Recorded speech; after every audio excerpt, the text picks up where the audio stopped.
हे भगवान मुझे बचाओ, कोई नहीं, बचाओ मुझे। कृपया उनको खबर भिजवा दो, मेरे दोनों बच्चे मर गए। वो वो कहाँ है मुझे नहीं पता। इस तरह उस दिन मेरा घर उजड़ गया, बच्ची सिर्फ मैं और तुम्हारे पिता। अरे ये तो बल्लू भाई हैं। हो, कम से कम लाश मिल गई, मैं तो उम्मीद ही छोड़ चुका था। ओ सर्वनाश कर देने वाली आंधी, तूने मेरा आखिरी सहारा भी छीन लिया। अरे बाप रे, क्या धूप और गर्मी शुरू हो गई है। इस बैसाख के महीने में खेत में काम करते करते पीठ जलकर जैसे मांस का कीमा बन गया हो। अरे भैया, आम और कटहल पकने के लिए इतनी धूप तो होनी ही चाहिए। सूखा तो सूखा ही होता है, लेकिन जब भीगा हुआ काल वैसाखी आएगा तब तुम भाग भी नहीं पाओगे। तुम बिल्कुल ठीक कह रहे हो भोला भाई। ये काल बैसाखी एक अजीब सा तूफान होता है। अचानक अंधेरा छा जाता है और फिर सब कुछ उड़ाकर ले जाता है। उड़ाकर ले जाता है? क्या कह रहे हो? उसके बाद तो हफ्तों तक बारिश होती रहती है, खेत खलियान सब डूब जाते हैं। क्या ये भूल गए हो? अरे भाई बहस छोड़ो, उधर देखो, आसमान कैसे काले बादलों से ढक गया है। ऐसा लग रहा है जैसे पूरी दुनिया को अभी निगल लेगा। अरे जल्दी से भागो, अंधेरा होना शुरू हो गया है। एक बार शुरू हो गया तो घर लौट नहीं पाएंगे, रास्ते में ही मरना पड़ेगा। सिर्फ मरना ही नहीं, घर वाले लाश भी ढूंढ पाएंगे या नहीं पता नहीं। भागो, जल्दी भागो। अरे ये क्या, अचानक आसमान इतना काला हो गया। इतनी गर्मी के बाद आसमान का काला होना, ऊपर से वैसाख का महीना। लगता है काल वैसाखी शुरू होने वाला है। देर नहीं कर सकता, जल्दी से बाहर की सारी चीजें दुकान के अंदर ले आऊं। भाई तू आंगन में खड़े होकर आसमान में ऐसे क्यों देख रहा है? अरे आसमान की तरफ देखो, आसमान में अचानक अंधेरा हो रहा है। सही कह रहे हो भाई, अभी थोड़ी देर पहले तो धूप थी, अब अचानक इतना अंधेरा हो गया। ये क्यों हो रहा है? ऐसा लग रहा है जैसे अभी रात हो जाएगी। तूफान आएगा, काल वैसाखी तूफान। तुमने देखा है कभी? नहीं भाई, मैंने कभी नहीं देखा। तुमने देखा है? हाँ देखा है, देखोगी कितना भयानक होता है। मुझे बेवकूफ बना रहे हो ना?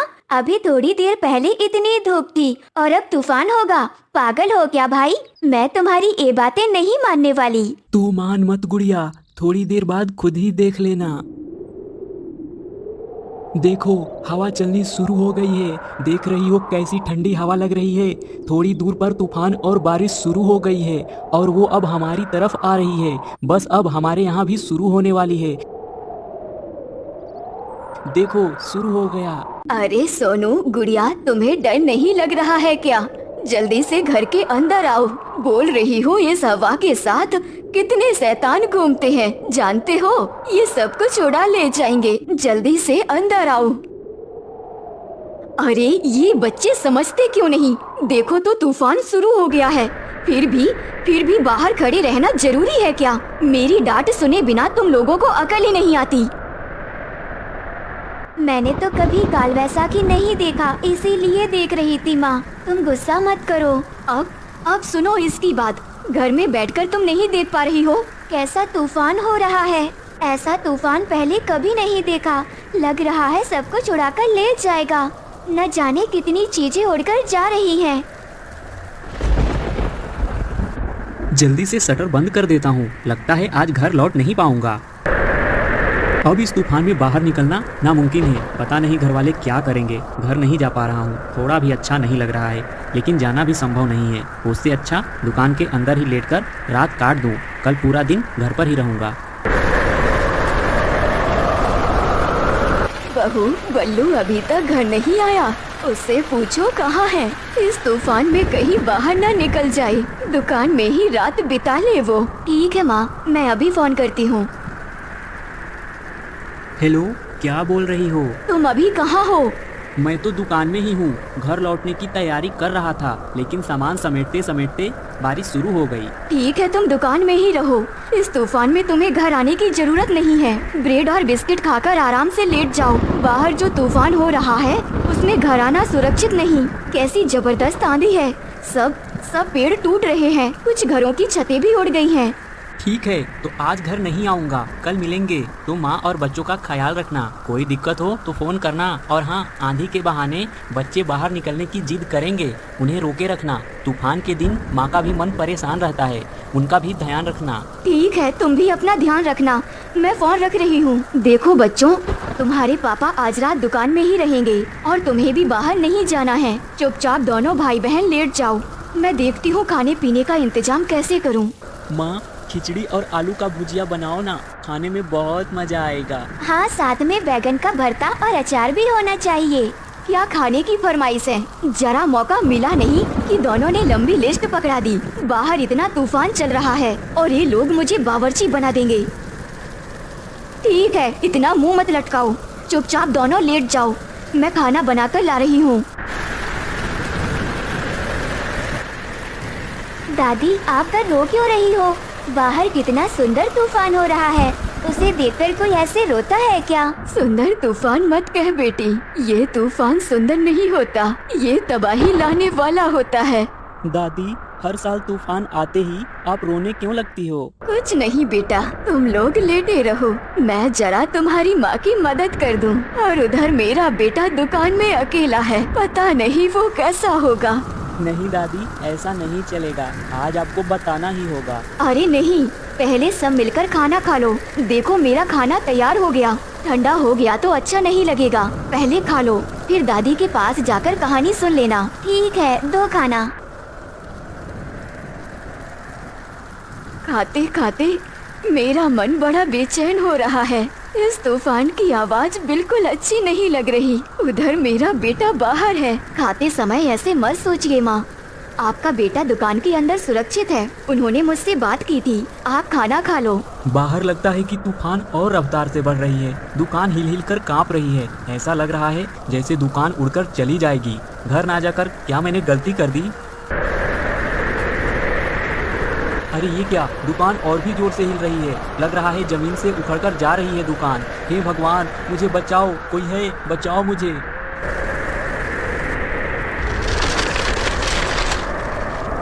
ये क्या, बार बार मेरे गले में अटक क्यों रहा है? खाते वक्त ऐसा क्यों लग रहा है?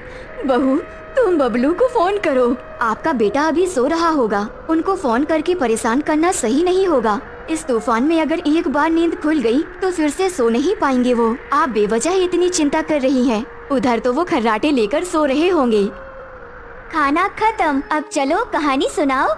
इस तूफान वाले दिन कहानी सुनने का मजा ही कुछ अलग होता है। कहानी नहीं, ये तो सच्ची घटना है, मेरे जीवन की घटना। सुनो तो सही। उस वक्त मेरा भरा पूरा घर था, 2 बेटे 1 बेटी। तुम्हारी वो बुआ का नाम था पिंकी, जितनी सुंदर थी उतनी ही गुड़ी। तुम्हारे पापा तब 1 साल के थे और तुम्हारे चाचा का नाम था संगम, उम्र थी 8 साल। मेरा बहुत सुखी परिवार था, किसी चीज की कमी नहीं थी। उस दिन भी ऐसा ही बैसाख का दिन था। तुम्हारे दादा नदी के पार धान बेचने गए थे। ऐसे बारिश और तूफान के दिन में नदी पार जाकर धान बेचने की क्या जरूरत थी? 1-2 दिन बाद भी तो कर सकते थे। लेकिन तब तक धान की कीमत गिर जाएगी। तुम चिंता मत करो, मैं जल्दी बेचकर लौट आऊंगा। अब तो तुम बोल रहे हो, लेकिन अगर बारिश और तूफान शुरू हो गया तो? अगर ऐसा हुआ तो मैं नहीं लौटूंगा, वहीं नदी पार रुक जाऊंगा। तुम बच्चों को संभाल कर रखना और अगर डर लगे तो पड़ोस के घर चले जाना। ठीक है, लेकिन जल्दी लौटने की कोशिश करना। चलो बच्चों, घर चलो।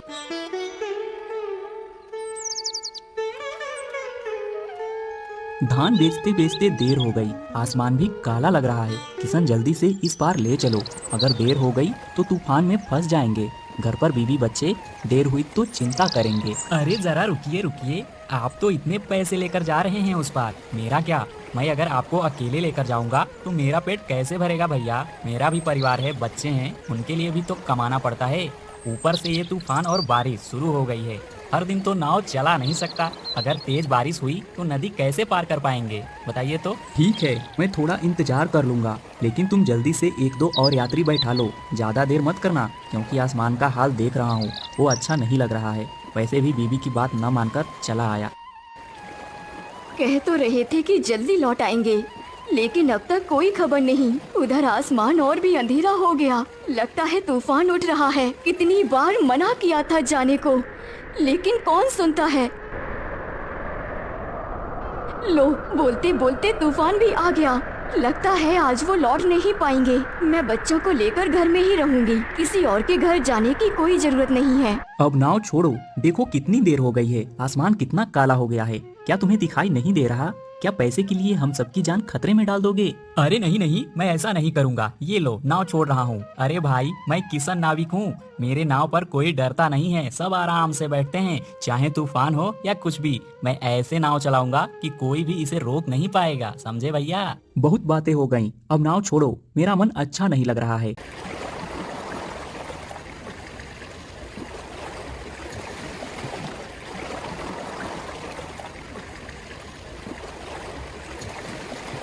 लो, नाव छोड़ते ही तेज हवा शुरू हो गई। ओ माझी, नाव किनारे लगा दो जल्दी, देखो तूफान उठेगा, सब डूब मरेंगे। अरे नहीं नहीं, कुछ नहीं होगा भैया। इतनी सी आंधी मेरे नाव का कुछ नहीं बिगाड़ सकती। इससे भी बड़े बड़े तूफानों में मैंने नाव चलाई है।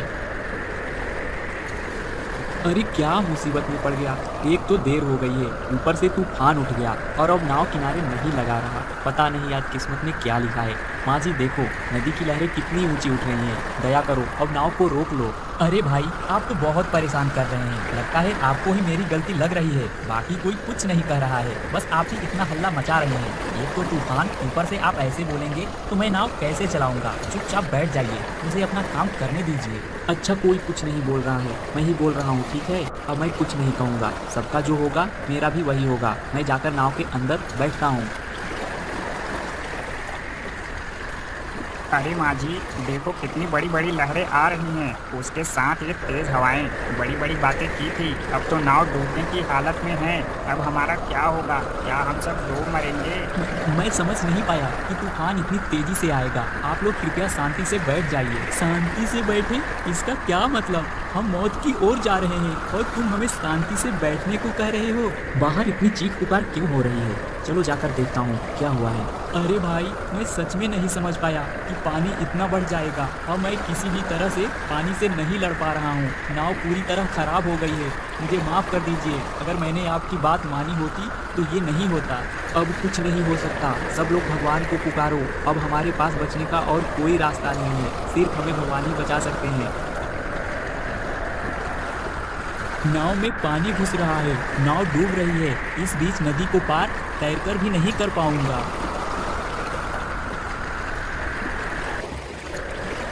हे भगवान, मेरी पत्नी और बच्चों की देखभाल करना। नाव तो डूब गई, एक आखिरी कोशिश करता हूँ तैरकर किनारे पहुँचने की। ये बड़ी लहरें और हवाएं, नहीं कर पा रहा हूँ, खुद को भी नहीं बचा सका।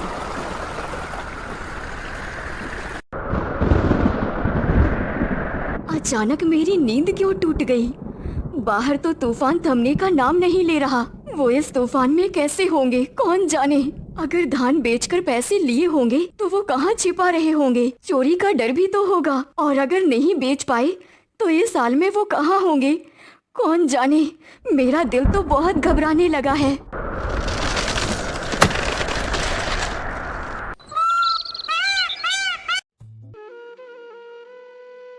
कृपया उनको खबर भिजवा दो, मेरे दोनों बच्चे मर गए। वो कहाँ है मुझे नहीं पता। कल वो उस पार गया था, अभी तक वापस नहीं आया। मुखिया जी, नदी के किनारे एक शव मिला है। किसकी शव है? एक ही रात में गांव में इतना कुछ हो गया, समझ नहीं आ रहा है कहां से कैसे क्या संभालूं। जिस औरत के घर में पेड़ गिरा और दोनों बच्चे मर गए, उसी की पति की लाश है मुखिया जी। कल धान बेचने गया था, लौटते समय नाव डूब गई। बेचारी को अभी तक पता नहीं चला कि उसका पति भी अब इस दुनिया में नहीं रहा। वो तो बच्चों के गम में बार बार बेहोश हो रही है। पता नहीं पति की मौत की खबर सुनकर क्या होगा। हे भगवान। चलो लाश को अंतिम संस्कार के लिए ले चलते हैं, उसे भी थोड़ा संभाल लेते हैं। इस समय क्या समझाऊं, क्या दिलासा दूं, कुछ समझ में नहीं आ रहा है। ये किसकी लाश ले आए हो आप लोग? मेरे घर में क्या लाशों की कमी थी जो और एक लाश ले आई? अब और मत रो बहन, मजबूत बनो। मैं समझ सकता हूँ तुम्हारे दिल की हालत क्या है, लेकिन किस्मत को मानना ही पड़ेगा। तुम्हारे पति कल रात नाव डूबने में मारे गए। क्या कह रहे हो मुखिया जी? अब मैं कैसे जीऊंगी? सर्वनाश कर दिया इस आंधी ने। सब कुछ तो ले गई, मुझे क्यों छोड़ गई? मुझे भी ले जाती। मैं भी जीना नहीं चाहती, मुझे अपने साथ ले जा। पागलपन मत करो, तुम्हारा एक बेटा अभी भी जिंदा है। उसके लिए तुम्हें जीना होगा, तुम्हें मजबूत बनना होगा, उसे एक अच्छा इंसान बनाना होगा। अगर तुम नहीं रहोगी तो उसे कौन संभालेगा? हाँ, मैं रहूंगी, उसके लिए रहूंगी। उसे ये सर्वनाशी आंधी के हवाले नहीं करूंगी। मैं उसे अपनी गोद में लेकर पालूंगी। इस तरह उस दिन मेरा घर उजड़ गया, बची सिर्फ मैं और तुम्हारे पिता को मैंने अपनी गोद में रखकर पाला। हर साल जब आंधी आती है तो मेरे अंदर भी एक तूफान उठता है। पुरानी यादें ताजी हो जाती हैं, दिल में गूंज उठती है। अगर आज तुम्हारे दादू होते तो वो भी तुम्हें कितना प्यार करते। दादी अब मत रो, हम तो है ना, पिताजी भी है। पिताजी तो आपको बहुत प्यार करते हैं। हाँ, उसे लेकर ही तो मेरी दुनिया है, उसी के लिए मेरी सारी चिंता है। पिताजी को कुछ नहीं होगा दादी, आप चिंता मत करो। सुबह होते ही आप देखना पिताजी घर चले आएंगे। ठीक है, अब तुम लोग सो जाओ।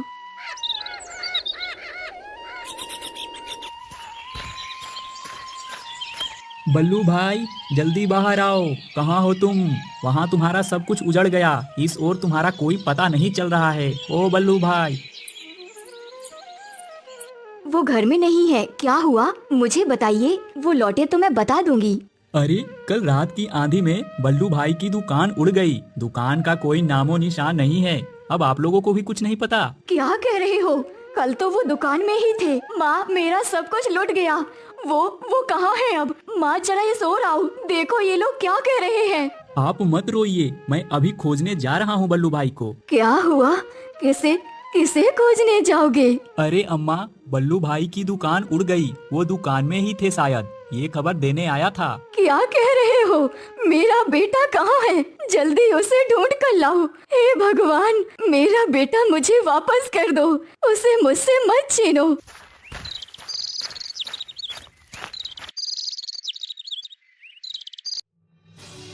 अरे अरे भाई, उधर देखो, कोई पड़ा है शायद, चलो जल्दी जाकर देखते हैं कौन है।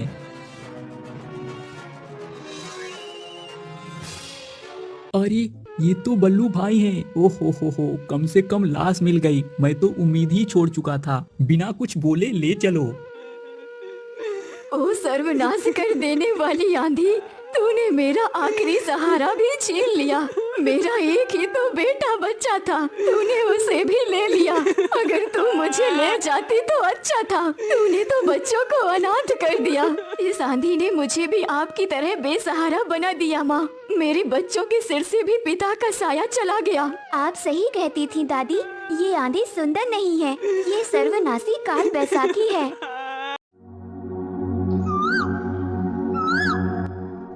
अमृतपुर नाम के एक छोटे से गांव में ललिता अपने 2 बेटों के साथ रहती थी। हालांकि ललिता ने अपने दोनों बेटों की शादी कर दी थी। उसने घर में बहुएं ला रखी थी, लेकिन उसकी बड़ी बहू बहुत काली थी परंतु गुणवती थी, और उसकी छोटी बहू बहुत सुंदर और रूपवती थी, लेकिन अपनी सुंदरता को लेकर उसे बहुत घमंड था।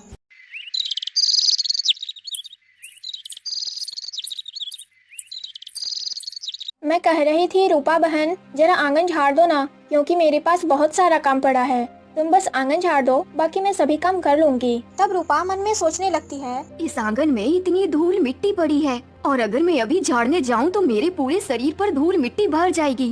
धत तेरे की, इतना सुंदर चेहरा पूरी तरह बर्बाद हो जाएगा। नहीं, मुझे कोई बहाना करना होगा। मैं ये आंगन वांगन नहीं झाड़ सकती हूँ। दीदी, आप तो जानती हो ना, कल मेरे हाथ में बहुत जोर से लग गई थी, इसलिए मेरा हाथ बहुत बुरी तरह दर्द कर रहा है, और हाथ से पकड़कर मैं कुछ भी नहीं कर सकती हूँ। मैं क्या कहूँ? आपको क्या लगता है मैं आंगन को झाड़ नहीं सकती? पर क्या करूँ दीदी, आप जरा कष्ट करके आप ही कर लो ना। अच्छा ये ठीक है रूपा, तो मैं सारे काम कर लूंगी। मुझे तो पता नहीं कि तुम्हारे हाथ में चोट कैसे लग गया। ठीक है बहन, तुम चिंता मत करो, मैं एक एक करके सारे काम कर लूंगी। अगर तुम मुझे जरा मदद कर देती तो मेरे काम थोड़े कम हो जाते, वरना घर में तो बहुत सारा काम पड़ा है। लेकिन कोई बात नहीं, तुम जाकर आराम करो, मैं सब कर लूंगी। रूपा झूठी बातों का बहाना बनाकर वहाँ से चली जाती है। फिर राधिका घर के सारे काम एक एक करके करने लगती है।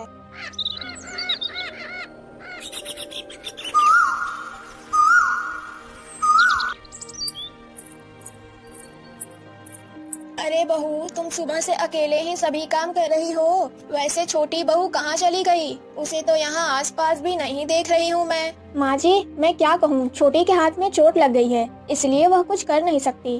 तो मैंने कहा कि तुम जाकर जरा आराम कर लो। तुम्हें आज घर का कोई कामकाज नहीं करना होगा, इसलिए घर के सारे काम मैं अकेले ही कर रही हूँ। अच्छा, समझ गई। वो सब बहाने हैं उसके बहू। किसी हाथ वाथ में कुछ नहीं हुआ। इतने दिनों से तुम इस घर में हो और तुम अभी तक उसे समझ नहीं पाई कि वो क्या कहना चाहती है और क्या नहीं कहना चाहती है। ये सभी बातें उसकी बहाने हैं। वो तो हमेशा रूप चर्चा में ही व्यस्त रहती है। लेकिन माँ जी, अगर किसी को चोट लग जाए तो वो क्या झूठ बोलेगा? और छोटी ऐसे झूठ क्यों बोलेगी, आप बताइए तो। अरे बहू, वो सब तू नहीं समझेगी। तू तो बहुत सरल सादी है, इसलिए तुझे कोई भी बेवकूफ बनाकर चला जाता है। तूने अभी दुनिया देखा ही कहाँ है। यूं ही नहीं मेरे बाल सफेद हो गए। अभी तुझे लोगों को समझने में बहुत वक्त लगेगा। अच्छा ठीक है माँ जी, जो होना था हो गया। चलिए तो अब मैं आपको खाना खिला दूँ। आपको तो शायद बहुत जोर से भूख लगी होगी। चलिए माँ जी, अब और बातें नहीं करनी है। हाँ बहू, चलो, बहुत जोर से भूख लगी है। चलो अब खाना खा लेते हैं।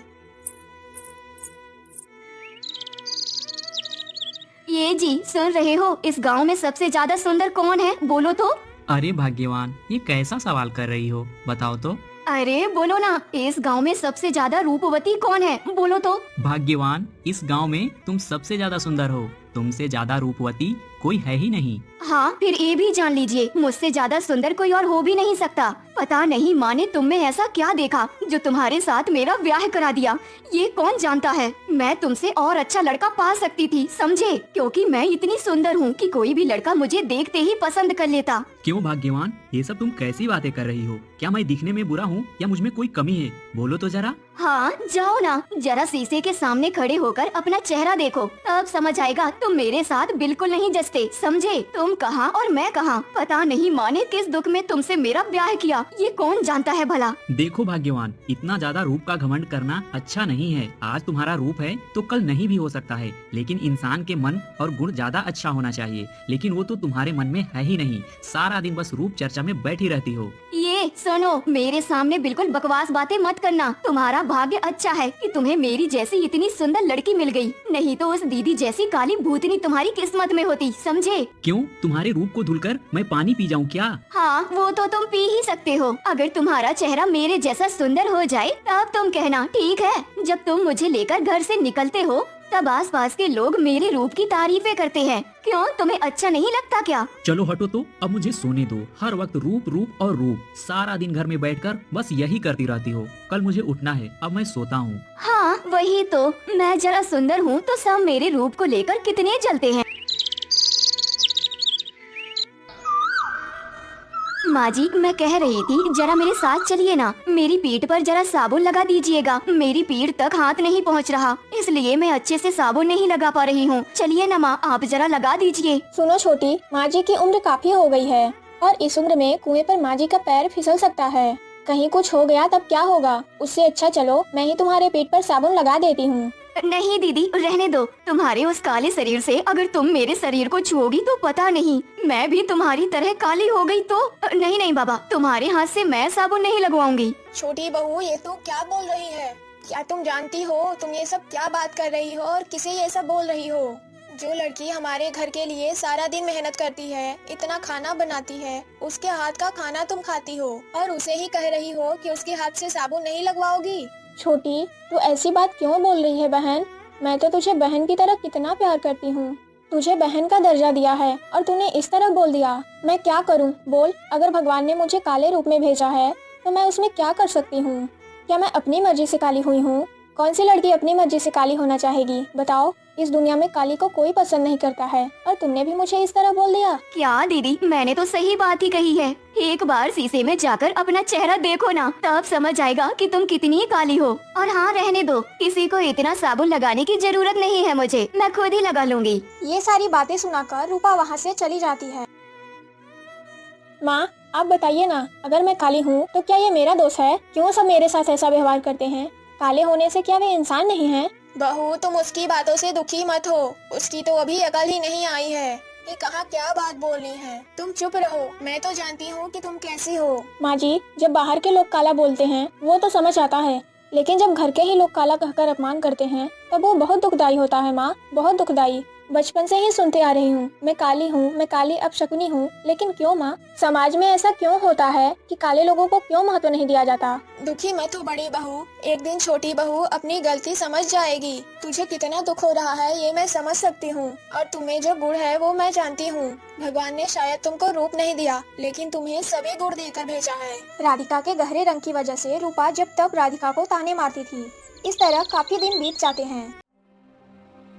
मैंने ऑनलाइन देखा है, वो सब क्रीम व्रीम लगाकर कितनी साफ हो रही हैं, और मैं बिना कुछ लगाई इतनी सुंदर हूँ। तो अगर मैं वो लगाऊं तो और कितनी सुंदर हो जाऊंगी। हाँ, एक बार लगाकर देखना होगा। आज मेरे पति जब आएंगे तब मैं उन्हें मनाकर वो क्रीम खरीद कर ले आऊंगी, तब मैं और ज्यादा सुंदर हो जाऊंगी। फिर राधिका रूपा को बाहर से बुलाने लगती है। रूपा, ओ रूपा, कहाँ चली गई? जरा बाहर आ बहन।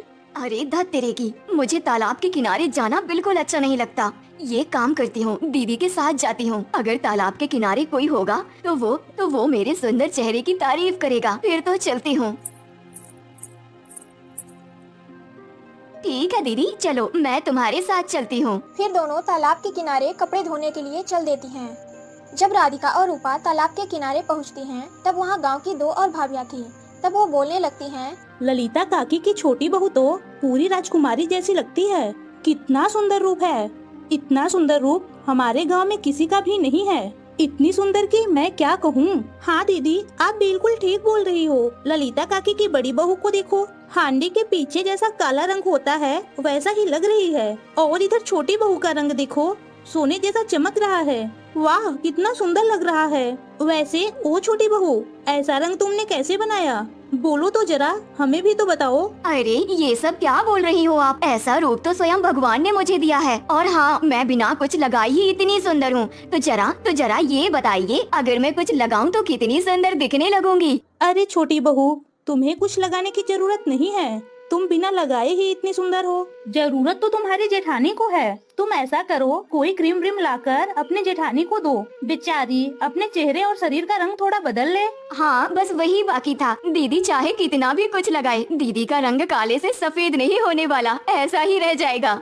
देखो छोटी, भगवान ने मुझे जो रंग देकर धरती पर भेजा है, मैं उसी के साथ अच्छी हूँ, और मैं इसे ही रखना चाहती हूँ। मुझे ज्यादा शौक नहीं है गोरा होने का, और हाँ, मुझे किसी चीज को लगाने की जरूरत भी नहीं है। रहने दो दीदी, तुम्हें और बोलने की जरूरत नहीं है। ये जो तुम ऊपरी मन से बोल रही हो ना, मैं वो सब जानती हूँ। और हाँ, तुम जो मेरी सुंदरता को देखकर जलन करती हो ना, वो भी मैं अच्छे से जानती हूँ, समझी?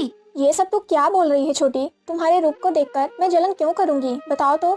और हाँ, अगर मैं जलन करूँ तो क्या तुम्हारा रूप मेरे पास चला आएगा, बताओ? राधिका की बातें सुनकर रूपा कोई बात नहीं बोलती। फिर राधिका सारे कपड़े लत्ते धोकर घर जाने के लिए रवाना हो जाती है।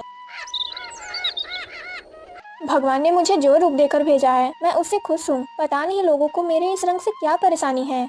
मैं जहाँ भी जाती हूँ, हर जगह रूप की ही चर्चा होती है। क्यों? जो काले हैं क्या वे इंसान नहीं हैं? जिनके पास रूप है उन्हें इतना घमंड क्यों है, ये कौन जानता है। राधिका को सभी की बातें बहुत दुख पहुँचाती हैं, लेकिन राधिका सबके सामने कोई बात नहीं बोलती। वो मुँह बंद करके वहाँ से चली जाती थी।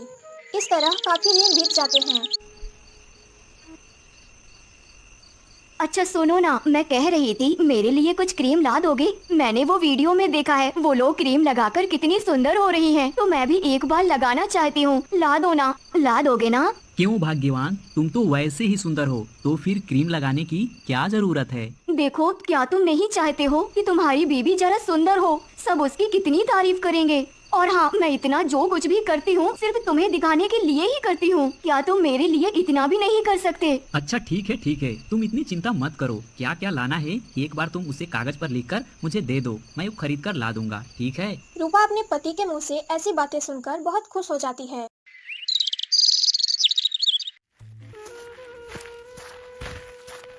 अच्छा छोटी, तू आ गई है बहन, बहुत अच्छा किया। जरा सब्जियां काट दे ताकि मैं सभी खाना जल्दी जल्दी बना लूं। सुबह से अकेले ही कर रही हूँ, अब तू आ गई है तो जरा मेरी मदद कर दे मेरी बहन। देखो दीदी, मैं वो सब्जी वब्जी नहीं काट पाऊंगी, और अगर सब्जी काटने गई तो मेरा हाथ भी कट जाएगा। अगर सब्जी काटने गई और मेरा हाथ कट गया तो क्या होगा, बोलो तो? मैं वो सब नहीं कर सकूंगी, और तुम जैसा कर रही हो वैसा ही करो।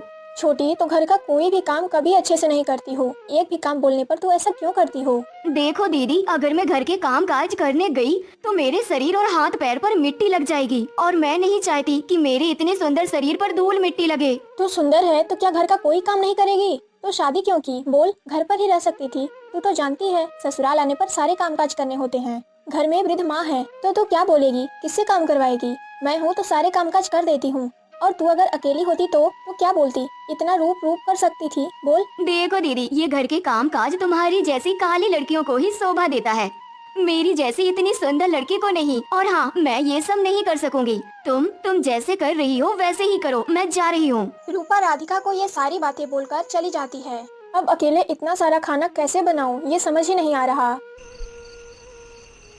रात में जब रूपा का पति घर लौटता है तो वो साथ में अपनी बीवी की बताई सारी क्रीम खरीद कर ले आता है। भाग्यवान, इस बैग में तुमने जो जो क्रीम की बात की थी सब है, देख लो। उन क्रीम को देखकर रूपा बहुत खुश हो जाती है और वो मन में सोचने लगती है, मुझे इतनी खुशी हो रही है कि मैं आपको क्या बताऊं। मेरे पति मेरे लिए क्रीम खरीद कर ले आए। आज रात ही क्रीम लगाकर सो जाऊंगी और कल से और ज्यादा सुंदर हो जाऊंगी। ओहो। फिर रूपा उन क्रीम को अपने चेहरे, शरीर, हाथ पर लगाकर सो जाती है। जब रूपा सुबह नींद से उठती है तो देखती है उसके सारे शरीर और चेहरे पर बड़े बड़े घाव जैसे निकल आए हैं। अरे, मेरे सारे शरीर, चेहरे, हाथ पैर पर ये सब क्या निकल आया? इन सब की वजह से मेरा पूरा शरीर खराब हो गया है। अब मैं किसी को अपना मुंह भी नहीं दिखा सकूंगी। मेरे साथ ये सब क्या हो गया? फिर राधिका एक वैद्य जी को बुला कर लाती है। वैद्य जी रूपा को देखने के बाद कुछ जड़ी बूटियाँ देते हैं और वे बोलते हैं इन जड़ी बूटियों को पीसकर घाव वाली जगह पर लगाना होगा। दीदी, तुम मेरे शरीर पर अपने हाथों से दवा लगाओगी? मेरा शरीर तो ऐसा लग रहा है जैसे सड़ गया है। दीदी, अगर वो चीज तुम्हारे हाथों पर लग गई तो तुम्हारा शरीर खराब हो जाएगा। आप मुझे ऐसे ही छोड़ दो, मेरे इस घाव को मत छुओ। धत पगली, इन सब से मैं नहीं डरती और तू तो मेरी बहन है। तुझे आज इतना बड़ा कष्ट है और मैं ऐसे ही तुझे छोड़ दूं? मुझे जो होना होगा होता रहे, जब होगा तब देखा जाएगा। लेकिन तुझे पहले ठीक होना है। मैं तुझे ऐसे नहीं देख सकती बहन। दीदी, मैं समझ रही हूँ। मैंने हमेशा आपका कितना अपमान किया, आपको कितनी खरी खोटी बातें सुनाई हैं, आपके रंग को लेकर कितना मजाक उड़ाया है, और आज देखो भगवान ने मुझे वैसे ही बना दिया है। छोटी बहू, तू बिल्कुल चिंता मत कर। तुमने अपनी गलती समझ ली है, यही बहुत है। और हाँ, अब तो देखना, तू बहुत जल्दी ठीक हो जाएगी। तुम बिल्कुल चिंता मत करो। बहन, अब तू चुप हो जा। मैं अब इन जड़ी बूटियों को लेकर तेरे शरीर पर हर जगह लगा देती हूँ। देखना, कुछ ही दिनों में तू फिर से ठीक हो जाएगी। फिर राधिका उन जड़ी बूटियों को लेकर रूपा के सारे शरीर पर धीरे धीरे लगा देती है। इस तरह काफी दिन बीत जाते हैं और हर दिन लगाने से रूपा पूरी तरह ठीक सामान्य पहले जैसी हो जाती है। दीदी, ये सब कुछ आपके कारण हुआ है और अगर आप नहीं होती तो शायद मैं आज अपने पहले वाले रूप में वापस नहीं आ सकती। आपको क्या बोलकर धन्यवाद दूं? अगर धन्यवाद दिया तो बहुत छोटा होगा। मैं आपको धन्यवाद देकर छोटा नहीं करना चाहती। कोई बात नहीं रूपा, हमें कोई परेशानी नहीं है। तुम जो पूरी तरह ठीक हो गई हो, यही मेरे लिए खुशी की बात है। दीदी, मैंने अपनी गलती समझ ली है। मुझे माफ कर दो। और आज मैं समझ गई कि रूप का होना हर वक्त कुछ नहीं होता, गुण होना भी जरूरी है, और वो तो आप में है दीदी। अब मुझे समझ आ रहा है कि आपको इतने दिन कैसा दुख हुआ होगा। आज के बाद मैं आपके रंग को लेकर कोई बात नहीं बोलूंगी। अगर कोई बोलेगा तो सबसे पहले मैं सामने खड़ी हो जाऊंगी। बहन, तुझे मैं और क्या बोलूं? तू तो मेरी छोटी बहन है और तुझ पर मैं क्यों नाराज हूँ? बोल। और हाँ, तूने जो अपनी गलती समझ ली है, यही मेरे लिए बहुत कुछ है। राधिका और रूपा इसके बाद से खुशी खुशी जिंदगी बिताने लगती हैं। और गांव में अगर कोई राधिका के रंग को लेकर बात बोलता था तो ढाल बनकर रूपा ही सामने खड़ी हो जाती थी। अगर आपको हमारी यह कहानी पसंद आई हो तो और नई अधिक कहानियों के लिए इस वीडियो को लाइक करें, शेयर करें और हमारे चैनल को सब्सक्राइब करें।